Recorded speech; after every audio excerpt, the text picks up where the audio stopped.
Irmãos, nós vamos falar esta noite sobre cessacionismo ou continuismo. Tem uma aguinha aqui.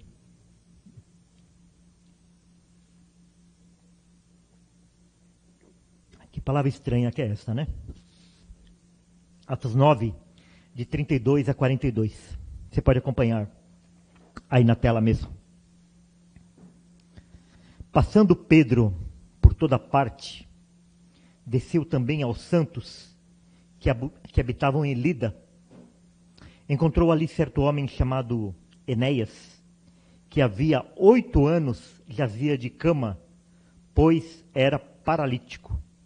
Disse-lhe Pedro: Enéas, Jesus Cristo te cura. Levanta-te e arruma o teu leito. Ele imediatamente se levantou. Viram-no todos os habitantes de Lida e Sarona, os quais se converteram ao Senhor. Havia em Jope uma discípula por nome Tabita, nome este que traduzido quer dizer Dorcas. Era ela notável pelas boas obras e esmolas que fazia. Ora, aconteceu naqueles dias que ela adoeceu e veio a morrer. E depois de a lavarem, puseram-na no cenáculo. Como Lida era perto de Jope, ouvindo os discípulos que Pedro estava ali, enviaram-lhe 2 homens que lhe pedissem: não demores em vir ter conosco. Pedro atendeu e foi com eles. Tendo chegado, conduziram-no para o cenáculo.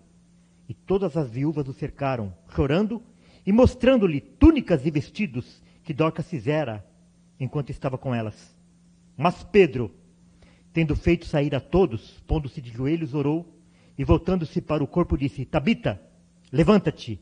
Ela abriu os olhos e vendo a Pedro, sentou-se. Ele, dando-lhe a mão, levantou-a e chamando os santos, especialmente as viúvas, apresentou-a viva. Isto se tornou conhecido por toda Jope, e muitos creram no Senhor. Pedro ficou em Jope muitos dias, em casa de um curtidor chamado Simão. Irmãos, o contexto desta passagem. Aqui é o início da igreja. Se você ler lá no primeiro capítulo do livro de Atos, está falando sobre a ascensão de Jesus, ele voltando para casa, né? Voltando para a casa do Pai, já tinha cumprido a sua missão aqui, prometendo a vinda do Espírito Santo, e daí ele deixa a missão de continuar a sua missão. Então, a missão que Cristo veio realizar, ele passou para os seus discípulos, e nós, como igreja, recebemos esta missão deles. Depois, nos primeiros capítulos lá de Atos, nós vamos encontrar os relatos a respeito do ministério de Pedro e de João. Em seguida, nós vamos ver o apedrejamento de Estevão. Nós vamos ver também a passagem de Filipe, o ministério de Filipe, e depois a conversão de Paulo. Aqui, nesse capítulo 9, volta novamente a falar a respeito do ministério de Pedro. Faz um parênteses lá a respeito da vida de Paulo, e o livro de Atos volta a falar a respeito do ministério de Pedro. Então fala aqui: passando Pedro por toda parte, desceu também aos santos que habitavam em Lida. Então Pedro se tornou um pregador itinerante, indo a várias partes ali de Israel, e ele desce por quê? Porque quem está em Jerusalém, Jerusalém é o local mais alto. Então, qualquer lugar que você for, você vai descer. Tanto se para o norte, como para o sul, para o leste, para o oeste, você vai descer. Então, ele desce também aos santos que habitavam em Lida. Esta região aqui, para vocês terem uma noção, essa região aqui, ela fica entre Tel Aviv, que é a atual capital de Israel, e Jerusalém, que é a antiga capital de Jerusalém. Então, é uma região onde tem Jope, onde tem Haifa, que é uma região, a própria Tel Aviv, são regiões costeiras ao mar Mediterrâneo. Encontrou ali, deixa eu só fazer aqui uma observação, ele fala assim, desceu também aos santos. Que santos são esses? São pessoas que não tinham pecado? Não. O único que não tinha pecado é Cristo. Ele é perfeito, ele é santo, santo, santo. Santo 3 vezes. Aqui, quando se refere a homens, essa palavra santos, esse adjetivo, significa que são pessoas que foram separadas. Separadas por Deus. Então todos nós que fomos separados por Deus, nós também somos santos. Não porque nós não pecamos, mas porque nós fomos santificados pelo Senhor, separados por Ele. E ele desceu então aos santos que habitavam em Lida. Encontrou ali certo homem chamado Enéas, que havia 8 anos jazia de cama, pois era paralítico. Então, que nós deduzimos que Enéas, ele não nasceu paralítico, mas por um problema de doença ou por um acidente, ele se tornou um paralítico. E ele jazia há 8 anos no leito, na cama. Irmãos, se hoje que nós temos camas hospitalares, colchões especiais, etc., já é difícil essa situação. Vocês imaginam essa situação há 2000 anos atrás. Um homem num leito durante 8 anos. E essa era a situação de Enéas. Jazia em sua cama por 8 anos porque ele estava paralítico. Disse-lhe Pedro, Enéas, Jesus Cristo te cura. Levanta-te e arruma o teu leito. Ele imediatamente se levantou. Irmãos, vocês percebem como isso aqui é parecido com esses milagres que a gente vê na televisão? Que a pessoa está ali numa coisa, e de repente ela pula. Não é nada disso, né? Porque quando a gente vê alguma coisa parecida na televisão, eles pegam, erguem a pessoa dá um passo, vem lá um ajuda e tal. Aqui não. Aqui, Pedro ordena e ainda dá uma ordem para aquele homem. Levanta-te e arruma a tua cama. E ele imediatamente, né? Dá a entender até que ele saltou do seu leito. Completamente restabelecido. Instantaneamente restabelecido. E imediatamente se levantou. Viram-no todos os habitantes de Lida e Sarona, os quais se converteram ao Senhor. Então, através daquele milagre, acho que provavelmente Enéas era uma pessoa muito conhecida, a sua situação era muito conhecida, e quando aqueles homens ouviram aquele homem curado, eles se converteram ao Senhor. Muda de cena. Havia em Jope, daquela mesma região, né? Jope, se vocês estão lembrados, é aquele porto onde Jonas desce para pegar o navio para Tarsis. Havia em Jope uma discípula por nome Tabita. Nome este que traduzido quer dizer Dorcas. Tabita era o nome em hebraico e Dorcas era o seu nome em grego. Nós vamos ver outras situações parecidas no livro de Atos também. Por exemplo, nós vamos encontrar Silas, que o seu nome era Silvano, o nome hebraico e o seu equivalente no grego, que era a língua preponderante naquela época. Havia em Jope uma discípula por nome Tabita, nome este que traduzido quer dizer Dorcas. Era ela notável pelas boas obras e esmolas que fazia. Então, uma mulher que era solidária, que estava preocupada com o seu próximo. Então ela fazia boas obras e ajudava financeiramente os mais necessitados. Ora, aconteceu naqueles dias que ela adoeceu, ela ficou doente. E veio a morrer em consequência daquela doença. E veio a morrer. E depois de a lavarem, puseram-na no cenáculo. Quer dizer, antes de fazerem o sepultamento, colocaram o corpo no cenáculo. Como Lida era perto de Jope, daquela mesma região, ouvindo os discípulos que Pedro estava ali, enviaram-lhe 2 homens que lhe pedissem, não demores em vir ter conosco. Vocês se lembram de uma coisa parecida com essa? Morreu Lázaro e mandaram chamar Jesus. O que Jesus fez? Demorou ainda 4 dias para ir até Betânia. Pedro não.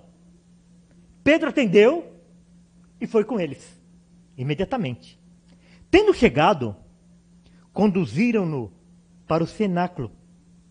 E todas as viúvas o cercaram, chorando e mostrando-lhe túnicas e vestidos que Dorcas fizera enquanto estava com elas. Sabe o que aconteceu aqui? Pedro chegou e aquelas mulheres, aquelas viúvas, todas chorando, elas começaram a fazer um desfile de moda. Olha esse vestido. Esse vestido foi ela que fez. Essa túnica foi ela que fez e me deu. E começaram a apresentar tudo aquilo que Dorcas havia feito. E elas estavam se lamentando muito pela morte de Dorcas. Mas Pedro, tendo chamado os repórteres, a televisão e toda a multidão, não é isso que fala o texto? Não é isso que acontece nos dias de hoje? Quando alguém está querendo fazer alguma coisa para chamar a atenção de todos? Não, Pedro faz completamente diferente. Mas Pedro, tendo feito sair a todos, pondo-se de joelhos, orou e voltando-se para o corpo disse: Tabita, levanta-te. Ela abriu os olhos e vendo a Pedro, sentou-se. Irmãos, completamente diferente do que a gente vê nos dias de hoje. Um homem humilde diante do Senhor. Um homem que não quer a glória para si. Ele não quer chamar a atenção. Ele pede que todos saiam. E ali, somente ele e aquele corpo, ele se ajoelha diante de Deus, numa atitude de total humildade. E ele ora e ordena que ela se levanta e ela abre os olhos. E vendo a Pedro, sentou-se. Ele, dando-lhe a mão, levantou-a.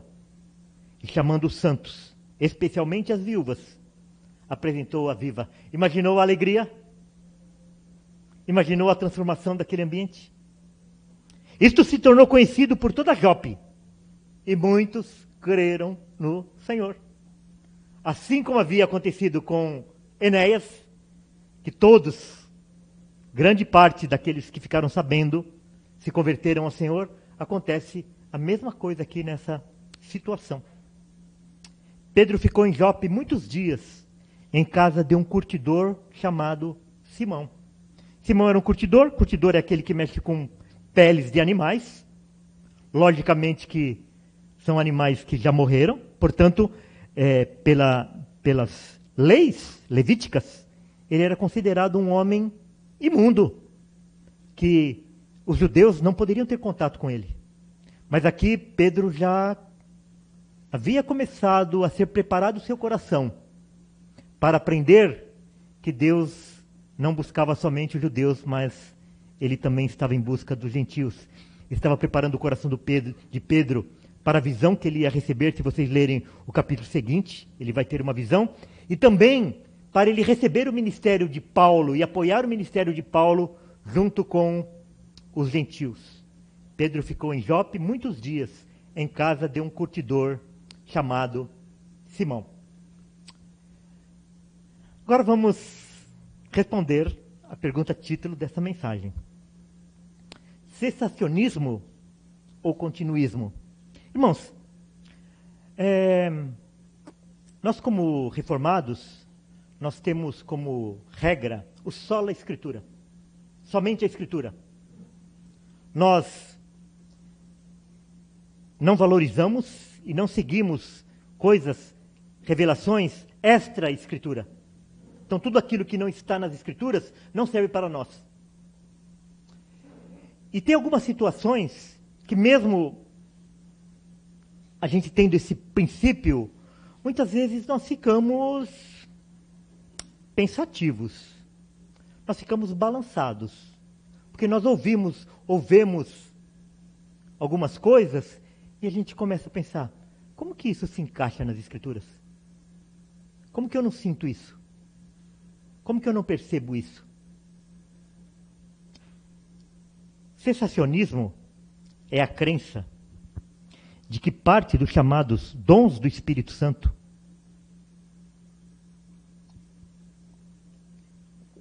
apesar de terem sido de fundamental utilidade e importância nos primórdios da igreja cristã, cessaram de existir ainda no período da igreja primitiva. Dom de cura, sinais e maravilhas, o dom de línguas, que não é falar, deixa só fazer um parênteses aqui, né? O dom de línguas não é você enrolar sua língua e falar a palavra que ninguém entende.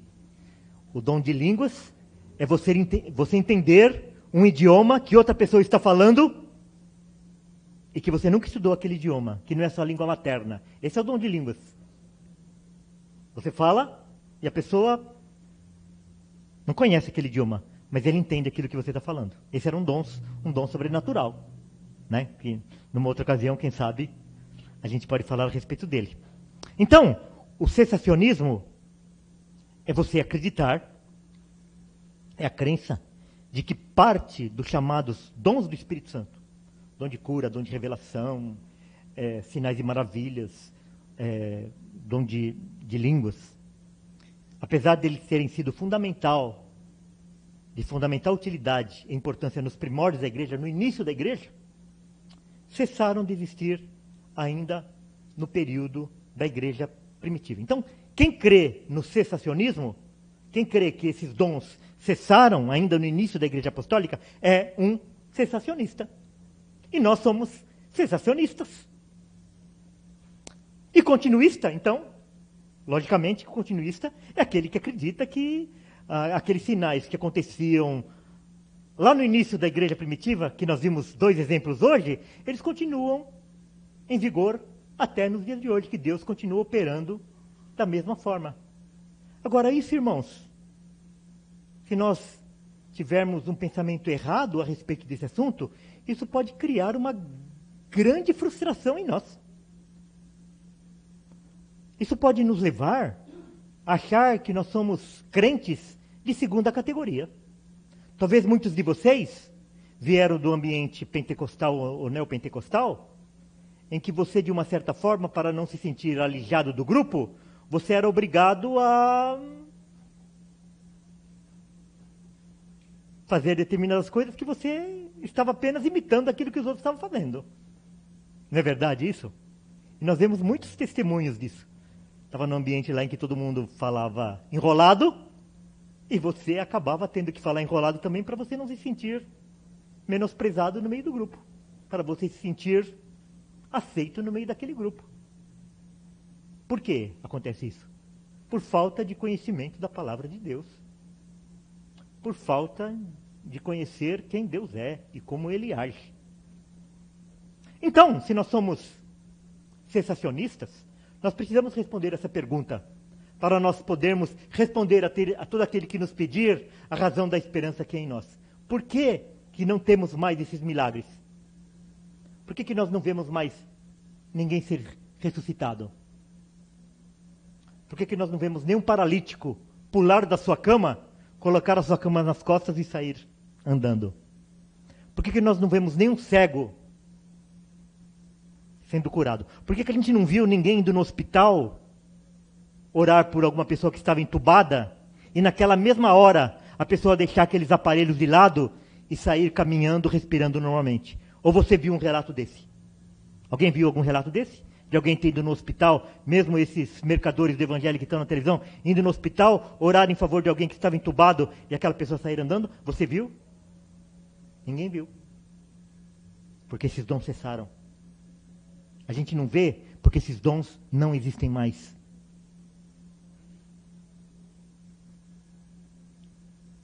Essa dádiva de Deus, elas não existem mais. Qual a razão que elas não existem mais? A primeira razão, irmãos, é que nós vivemos a regra e não a exceção. A regra é não haver esses dons. E a exceção é haver essas regras. A abundância de milagres elas aconteceram, essas abundâncias de milagres, na época de Moisés. Então, se você ler a história de Moisés, você vai ver a quantidade de milagres que Deus operava através de Moisés. Desde que ele foi enviado lá para o Egito para falar com Faraó. As pragas, a abertura do Mar Vermelho, e depois, todo o tempo que eles ficaram lá no deserto, no ministério de Moisés. A profusão de milagres que houve. Depois, com Elias, foi uma outra época de muitos milagres, inclusive fazer o sol parar, chover, não chover. Depois no ministério de Eliseu, também, vários milagres através do ministério de Eliseu. Só para lembrar um aqui, ele fez o machado flutuar, a cura de Naamã e outros milagres. No ministério de Jesus, que houve assim uma quantidade inenarrável de milagres. Uma quantidade incontável de milagres no ministério de Jesus, como não poderia ser diferente. Vamos lá, João 21, 25. Há, porém, ainda muitas outras coisas que Jesus fez. Se todas elas fossem relatadas uma por uma, creio eu que nem no mundo inteiro caberiam os livros que seriam escritos. Olha o que João fala, que Jesus fez tantos milagres, que os livros seriam insuficientes para narrar todos os milagres que Jesus fez. E depois, os milagres na vida dos apóstolos de Jesus, como nós acabamos de relatar 2 aqui, né? Então, Pedro e João, depois o próprio Paulo vai realizar milagres, inclusive ressuscitando mortos, etc. Então, só nessas épocas aconteceram essa abundância de milagres. Nem nas Escrituras. Então você vai pegar grandes homens de Deus. Grandes homens de Deus. Você não vê nenhum relato de algum milagre que Isaías tenha feito. Você não vai encontrar nenhum milagre operado por Jeremias. Nenhum milagre operado por Jonas. Irmãos, quando Jesus vai falar do maior homem que existiu, nascido de mulher, de quem ele vai falar? De João Batista. Quantos milagres que João Batista operou? Nenhum. Por quê? Porque a regra é a não operação desses milagres extraordinários. A operação de milagres extraordinários é uma exceção nas Escrituras. E é uma exceção ao longo da história do homem. Então, quando nós testemunhamos que não há esses milagres no nosso meio, esse dom no nosso meio, é porque nós estamos vivendo o quê? A regra e não a exceção. Por isso que nós não precisamos ficar frustrados. Por isso que a gente não precisa ficar desesperado. Por isso que a gente não precisa ficar inseguro. Porque grandes homens de Deus, santos homens de Deus, homens que foram usados imensamente por Deus, eles também não tinham esses dons, não operaram esses milagres. A segunda razão, Deus não muda, mas seus planos não são lineares. Deus não atua sempre da mesma forma. Deus não muda, mas os seus planos não são lineares. Então tem época que muitas pessoas são alcançadas para o Evangelho. E tem épocas que isso é raro. Tem épocas então que Deus operou muitos milagres através de homens. E teve época que ele não opera. Teve época que Deus falou muito. E teve épocas que Deus falou pouco. Irmãos, vocês conhecem aí esse período intertestamentário entre o Antigo e o Novo Testamento? Tem quase 400 anos lá de silêncio de Deus. Já pensou? 400 anos de silêncio de Deus? E depois Deus começa a falar novamente. Por quê? Porque ele não atua linearmente.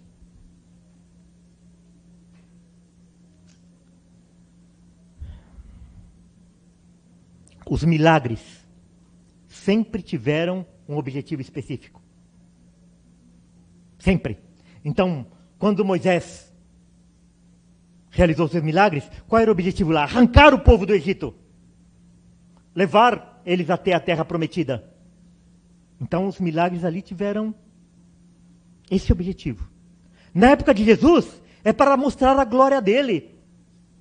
Para mostrar que ele era verdadeiramente o Filho de Deus. E no início da igreja cristã, era para que a igreja se solidificasse. Para que a igreja crescesse. Ela cresceu tanto que aquele primeiro impulso foi tão grande da igreja que o evangelho chegou até nós. Nós ainda somos reflexos daquele primeiro impulso da igreja primitiva. Um dia, talvez lá no céu, nós vamos buscar os arquivos e a gente vai poder detalhar fase por fase de como o evangelho chegou até nós. A primeira pessoa ouviu desse apóstolo de Jesus, ele ouviu de Jesus, depois esse falou para aquele, até que o evangelho chegasse até nós. Interessante isso, porque a minha família, dos meus pais, do meu pai, eles eram colonos italianos, eles trabalhavam numa fazenda de café, e eles vieram para o Brasil para substituir a mão de obra escrava. E o trabalho deles era bem parecido com o trabalho escravo, embora não fossem. E eles eram muito católicos. Muito católicos. Minha avó, muito católica. E tinha duas coisas que eles não gostavam naquela época. De negros e de protestantes. E eles moravam numa fazenda de café. E quem que se mudou para aquela fazenda? Uma família. E qual era a característica dessa família? Negros e protestantes. Justamente aquilo que eles menos gostavam. Qual foi a primeira ordem que minha avó deu quando ela ficou sabendo? Para os filhos? Eu não quero ninguém conversando com aquela família. Ninguém conversando. O meu tio, mais velho, que era o irmão mais velho do meu pai, se mandasse, ele era igual o Jonas, se mandasse ele para o norte, ele ia para o sul. E se mandasse para o sul, ele ia para o norte. Então ele não tinha nem o interesse de falar com aquela família. Nem o interesse. Mas a minha avó proibiu ele de falar com aquela família. O que ele foi fazer? No dia seguinte ele já foi conversar com a família. E no domingo seguinte, já estava na igreja. E a nossa família, o evangelho chegou na nossa família através dessa história. Que extraordinário. Não é extraordinário? Porque Deus não atua sempre da mesma forma. E até minha avó... Desculpa. E até minha avó acabou sendo alcançada pelo evangelho. Através daquela família que Deus usou extraordinariamente. Então, os milagres, eles sempre tiveram um fim específico. E nós vimos aqui esses dois milagres. Qual era o objetivo desses dois milagres? Para que as pessoas daquela região pudessem crer. Não foi isso? Não foi assim que terminou? Os dois relatos daquele milagre? Tanto de Enéas, que foi curado da sua paralisia, como de Dorcas, que foi ressuscitada. Muitos se converteram ao Senhor. Hoje, nós somos instados a crer através da palavra de Deus. Naquela época, eles creram através dos milagres, como nós vimos nos relatos.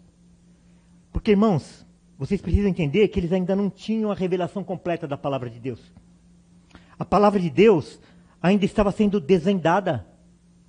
Muitas das coisas que nós acreditamos hoje, elas foram reveladas para Paulo. Todo evangelho aos gentios foi revelado através de Paulo. Todo evangelho para a igreja foi revelado através de Paulo. E não havia sido revelado ainda. Então, eles creram no Senhor através da realização de milagres. E hoje, ninguém mais crê no Senhor por causa disso. Porque nós somos chamados a crer por causa do testemunho da palavra de Deus, por causa da pregação do Evangelho. Voltando a falar. Quando nós queremos evangelizar alguém, quando nós queremos levar alguém a Cristo, nós usamos a palavra de Deus. Assim diz a palavra. Assim está escrito. João 20, 29. Disse-lhe Jesus: porque me viste e creste? Bem-aventurados os que não viram e creram. Irmãos, veja só. Jesus apareceu e Tomé não estava presente. Quando Tomé chegou, ele falou assim: nós vimos o Cristo ressuscitado. Nós vimos o Messias e ele ressuscitou. Tomé falou assim: eu só acredito vendo. Daí Jesus aparece novamente, daí Tomé está. Ele se arrepende. E Jesus fala assim: porque você viu, agora você crê? Bem-aventurado os que não viram e creram. Irmãos, nós podemos ficar frustrados porque a gente não vê mais milagre. Mas quando a gente lê isso daqui, a gente vê que a gente é bem-aventurado. Sabe por quê? Porque nós não cremos porque nós vimos alguma coisa. Mas nós cremos por causa do testemunho da palavra. E a palavra de Deus diz que nós somos felizes por causa disso. Nós somos bem-aventurados. Então, irmãos, nós somos mais felizes porque nós acreditamos no Senhor, nós acreditamos no Evangelho, nós acreditamos em Cristo, por causa da revelação da palavra de Deus, por causa do Evangelho, do que aqueles que creram porque eles viram os milagres. Bem-aventurados os que não viram e creram. Você crê? Amém. Então você é um bem-aventurado. Olha que coisa maravilhosa. Irmãos, preste atenção nisso. Não é porque não há abundância de milagres que eles não existam. Não é porque Deus não opera milagres na mesma quantidade, da mesma forma, que ele não continua operando milagres. Isso é importante para nós que somos reformados, que muitas vezes nós somos acusados de sermos frios e incrédulos. Então nós precisamos continuar orando e acreditando que o Senhor pode levantar o enfermo do seu leito, que Ele pode reverter o diagnóstico médico, que Ele pode curar qualquer espécie de doença, porque Ele continua sendo o mesmo Deus. E se nós perguntarmos aqui, nós podemos obter diversos testemunhos de pessoas que podem dizer, que podem testemunhar, de que foram objetos do milagre do Senhor na sua vida. Quem aqui que pode testemunhar alguma coisa a esse respeito? Levante sua mão, só para a gente saber. Você foi curado miraculosamente de alguma coisa? Nós poderíamos chamar esses irmãos e eles testemunharem. Então, não é porque os milagres não acontecem mais da mesma forma que eles não acontecem. Eles continuam acontecendo. E nós podemos orar, e nós podemos crer que o Senhor pode continuar realizando curas e milagres, restabelecendo saúde das pessoas. Cabe um alerta aqui. Esse primeiro, que eu dei, que Deus continua fazendo essas coisas. Que nós precisamos crer nisso. Que nós precisamos continuar orando para que Deus restabeleça a saúde das pessoas. Mas cabe um alerta aqui. O diabo tem os seus milagres também. Se lembra daquela passagem? Muitos me dirão naquele dia: Senhor, Senhor, em Teu nome nós não profetizamos, em Teu nome nós não realizamos sinais e maravilhas. E eu lhes direi naquele instante: eu não vos conheço. Jesus não fala assim, não, vocês não fizeram nada disso. Jesus aceita aquela palavra que eles fizeram. Que eles fizeram sinais e maravilhas. Mas o que Jesus fala assim: eu não vos conheço. Não foi em meu nome que vocês fizeram aquilo. Lembra de Moisés de novo? Quando ele começou a realizar aqueles sinais em frente de Faraó. O que Faraó fez? Chamou os seus magos. E os magos faziam aqueles mesmos sinais que Moisés fazia. Apocalipse 13, 11 a 14. Vi ainda outra besta emergir da terra. possuía 2 chifres, parecendo cordeiro. Parecendo cordeiro. Quer dizer, qual que era a imagem? De besta? Não. A imagem de uma ovelha. Parece com Cristo. Mas falava como dragão. Exerce toda a autoridade da primeira besta na sua presença. Faz com que a terra e os seus habitantes adorem a primeira besta. Alguém dando glória a outro alguém, cuja ferida mortal fora curada. Também opera grandes sinais, de maneira que até fogo do céu faz descer a terra diante dos homens. Seduz os que habitam sobre a terra por causa dos sinais que lhe foi dado executar diante da besta, dizendo aos que habitam sobre a terra que façam uma imagem à besta, aquela que, ferida a espada, sobreviveu. Milagres sendo operados pelo diabo e em nome dele. Revelado nas Escrituras. Uma frase de Lutero dita aproximadamente 500 anos atrás. Qualquer ensinamento que não se enquadre nas Escrituras deve ser rejeitado, mesmo que faça chover milagres todos os dias. Então, irmãos, não tem essa questão assim, olha, lá eles não pregam o verdadeiro evangelho, mas lá tem muito milagre. Não é assim que a gente fala. A gente fala o contrário. Lá tem muito milagre, mas lá não tem o verdadeiro evangelho. Percebe a diferença? Não adianta. Porque nós não podemos julgar em nome de quem aqueles milagres estão sendo operados. Então, quando a gente vê alguma coisa na televisão, quando a gente ouve algum testemunho, a gente não pode falar assim, ó, isso é mentira. Isso é mentira. Mas se não estiver de acordo com a palavra de Deus, uma coisa a gente pode testemunhar. Não é de Deus. Não está sendo operado em nome de Deus. E para encerrar, o maior milagre é Deus operar o novo nascimento na vida de um homem. E esse milagre Deus fez na minha vida e fez na vida de vocês. E se você ler o capítulo anterior do livro de Atos, você vai ver como que Deus opera na vida de Paulo. Um cara, uma pessoa que era um perseguidor da igreja, que odiava Cristo, odiava os cristãos. E de repente, Cristo se encontra com aquele homem e ele tem o seu coração transformado. Ele passa a ser perseguido ao invés de um perseguidor da igreja. Todos os outros milagres são passageiros. Lázaro morreu, Cristo ressuscitou, mas ele tornou a morrer. Dorcas morreu, o Senhor ressuscitou ela através do ministério de Pedro, mas ela voltou a morrer. E todos aqueles que foram objetos de milagres, esses milagres se dissiparam. Porque todas as pessoas, elas voltaram a adoecer e voltaram a morrer. Mas aqueles que tiveram seus corações transformados, esse milagre é um milagre com efeito eterno, que jamais irá perecer. Então, se é um milagre que nós devemos nos alegrar e louvar ao Senhor, é porque Ele transformou o nosso coração e continua transformando o coração das pessoas. Lucas 10, 17 a 20. Então, regressaram os 70. Cristo havia dado uma missão para os 70. Então regressaram os 70, possuídos de alegria, dizendo, Senhor, os próprios demônios se nos submetem pelo teu nome. Então eles tinham feito maravilhas. E eles estavam felizes porque eles haviam realizado maravilhas. E daí que Jesus fala, mas ele lhe disse, eu via Satanás caindo do céu como um relâmpago. Quer dizer, o próprio Jesus fala assim, olha, eu sei que isso é verdade, porque eu mesmo vi Satanás caindo do céu como um relâmpago.